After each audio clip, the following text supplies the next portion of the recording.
Amen. Au nom du Père et du Fils et du Saint-Esprit, ainsi soit-il. Bien chers fidèles, ce troisième dimanche de l'Avent, tout d'abord, soit annoncé les horaires de la messe de minuit de Noël.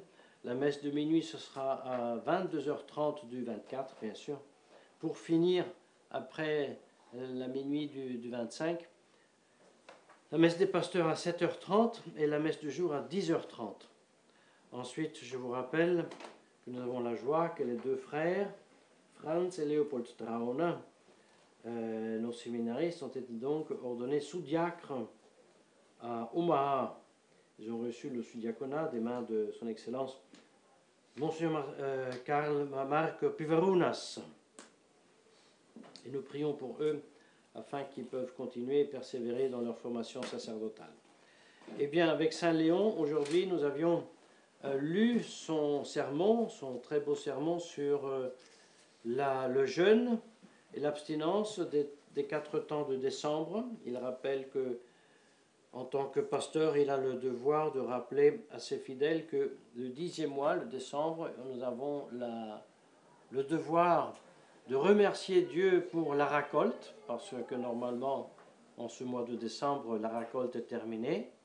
Puis il y a d'autres fruits qui sont encore recueillis, comme par exemple les olives, mais on commence déjà quand même à remercier pour cette récolte, et ceci on le fait par le jeûne et l'abstinence. On offre à Dieu cet agréable sacrifice de justement renoncer à ces biens qu'il nous a donnés par son élargition tellement bénévole. Oui, et il fait tout un long éloge de la vertu du jeûne, combien ce jeûne et combien l'abstinence alimente la vertu, comme l'abstinence fait procéder des pensées chastes, des résolutions sages, des conseils salutaires, comme la mortification volontaire fait mourir les mauvaises penchants de la chair, comme la vertu est rénovée par cette discipline du jeûne. Mais, dit-il, pour obtenir le salut de notre âme, le jeûne et l'abstinence ne sont pas suffisants. Il faut y ajouter aussi les œuvres de miséricorde vers les pauvres. Ainsi dit-il que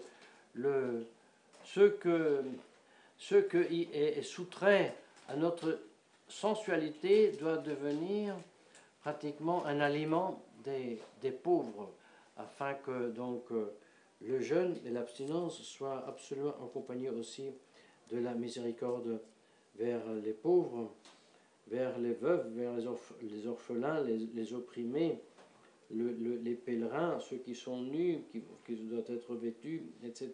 Toutes les œuvres de miséricorde pour obtenir le royaume des cieux promis par notre Seigneur. Donc, dit-il, jeûnons le mercredi, vendredi et samedi, allons à la tombe de Saint-Pierre et demandons de recevoir donc toutes ces grâces par l'intercession de Saint-Pierre et par notre Seigneur Jésus-Christ, qui avec le Père et le Fils règne dans les siècles des siècles, ainsi soit-il. Pour cette raison, mes chers fidèles, il était utile de rappeler rapidement que la sobriété et l'abstinence, comme le jeûne, regardent donc essentiellement la nourriture solide et liquide, la sobriété, ce que nous buvons, l'abstinence, ce que nous mangeons de solide. Mais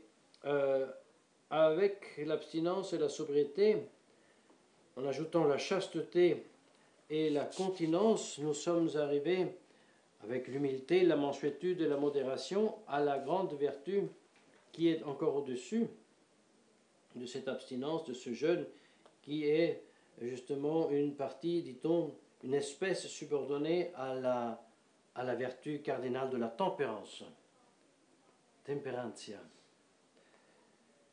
Et qui, à son tour, a comme objet la modération raisonnable de notre appétit, de la délectation, de la jouissance, du sens du toucher.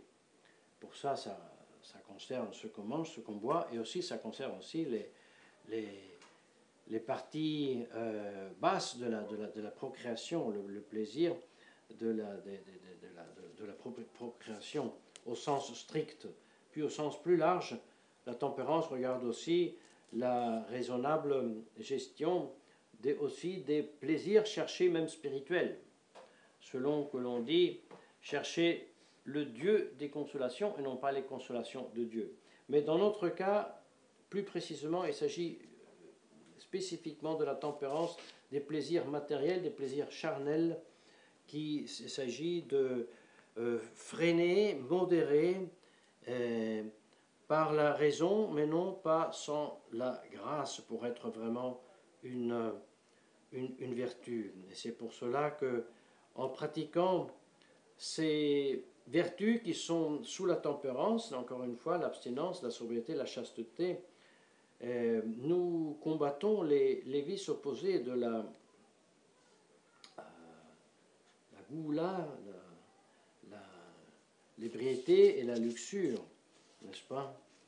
Nous sommes avec ça aussi portés à pratiquer l'humilité, la mansuétude, la modération. Toutes ces vertus, avec la continence, peut-on dire, sont comme des freins que la raison fait appliquer à nos passions intérieures, c'est-à-dire nos passions sensibles, nos appétits, notre désir, nos désirs, qui, après le péché originel, vous savez, sont déréglés.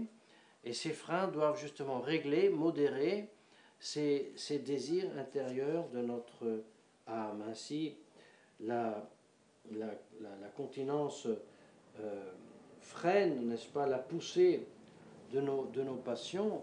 L'humilité freine le désir démodéré, exagéré, de mettre en vue notre excellence, nos talents, nos qualités. La mansuétude qui freine, n'est-ce pas, la poussée intérieure de la sensibilité, de la passion de vouloir venger un mal subi. Et la modération, par contre, elle, est un frein qui regarde et qui a comme objet les objets extérieurs que nous voulons avoir, posséder, utiliser pour nos propos, nos objets, nos actions. Tout cela démontre bien, n'est-ce pas, la beauté de cette vertu chrétienne de la tempérance qui ne nie pas, qui ne anéantit pas, qui ne détruit pas les passions sensibles en nous, mais les règle, les freine, les met en ordre comme ils étaient en ordre et freinés et parfaitement en harmonie avant le péché originel. Vous voyez, la chasteté, par exemple, a un très bel aspect, c'est qui est la verecundia et l'honnêteté, la pudeur, qui n'est pas vraiment une vertu, mais qui est cet instinct de fuir tout ce qui est mauvais, laid, turpe, méchant, impur. Et à cette fuite instinctive de ce mal s'ajoute la recherche, par contre, de l'honnêteté, de la beauté, de l'harmonie. Vous voyez, si on veut mieux comprendre, il suffit de regarder les très belles images que les peintres ont fait de la très sainte Vierge. Quand on voit l'harmonie, la beauté de cette immaculée conception qui est vraiment une nature humaine, mais parfaitement préservée de toute tache de péché, mais est quand même une vraie nature humaine, comme notre Seigneur Jésus-Christ, qui était une vraie nature humaine, un vrai homme, avec toutes les capacités de passion en lui, mais parfaitement réglé, parfaitement soumis à la raison et surtout trempé, si on peut dire, de sa divinité, et donc dans une parfaite harmonie et d'une beauté incomparable. Le fruit donc de ce jeûne, de cette abstinence des 4 temps, doit être de soumettre le dérèglement de nos passions et des inclinations désordonnées pour libérer notre âme, notre raison, notre volonté, de la libérer de l'esclavage de ces passions qui veulent toujours la tirer et opprimer et posséder. Et quel est le résultat d'une raison, d'une volonté qui s'est libérée de l'esclavage, de la tyrannie des passions? Eh bien, c'est la joie. Et cette joie qui est impérée aujourd'hui par la première parole de l'introïte et qui justifie les paraments violets, gaudete iterum dico, gaudete, par l'intercession de notre Sainte Vierge Marie, eh bien, puisse Dieu nous obtenir et nous concéder la grâce de cette joie spirituelle, fruit de la tempérance qui donc se concrétise en ces jours par le jeûne et l'abstinence des 4 temps, au nom du Père et du Fils et du Saint-Esprit, ainsi soit-il.